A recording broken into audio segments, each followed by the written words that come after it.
Hastings Mystery Theater has several B movies in its library that were directed by William Castle, like the 1946 film Mysterious Intruder, Chance of a Lifetime with Boston Blackie, and 3 of the Crime Doctor movies. We'll tell you more about this legendary film director who made a significant impact on filmmaking from the 1940s through 70s in a moment. But first, tonight the corridors of mystery take us to 1947 for a Columbia release, Crime Doctor's Gamble.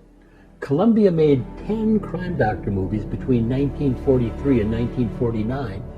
Tonight's movie is one of the better ones.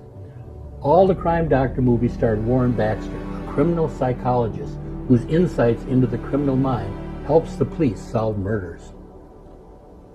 Warner Baxter began making movies in 1914 and made over 50 silent movies before talkies took over. In one of his early forays into talking pictures, he played the Cisco Kid in the 1928 Western in Old Arizona, for which he won the second ever Oscar for Best Actor. But by the time he was offered the lead in the Crime Doctor series, he was in his mid-50s and past the age of playing romantic heroes. He stayed active, playing mature authority figures until his health failed in 1950. He died in 1951 at the too young age of 62.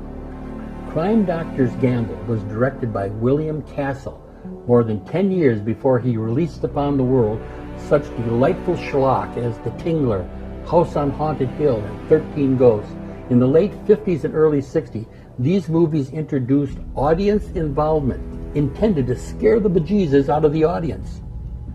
In Castle's 1959 horror film, The Tingler, mild shocking devices were affixed to some of the theater seats.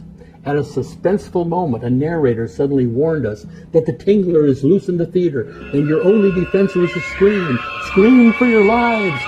At that point, a theater employee would throw a switch, and everyone in the wired seats would feel the mild tingler and scream in delight as being made part of the movie. I sat through that experience in 1959, and I can tell you that if you were 13 years old, it was absolutely wonderful. In tonight's movie, the Crime Doctor is hobnobbing with a wealthy, artsy crowd in Paris. A man is murdered, and a valuable painting is stolen. The natural suspect is the victim's unstable son, but the Crime Doctor believes he is innocent.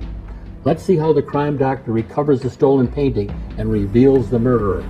Let's return to 1947. Enjoy Crime Doctor's Gamble. Click on the related video link to see this movie.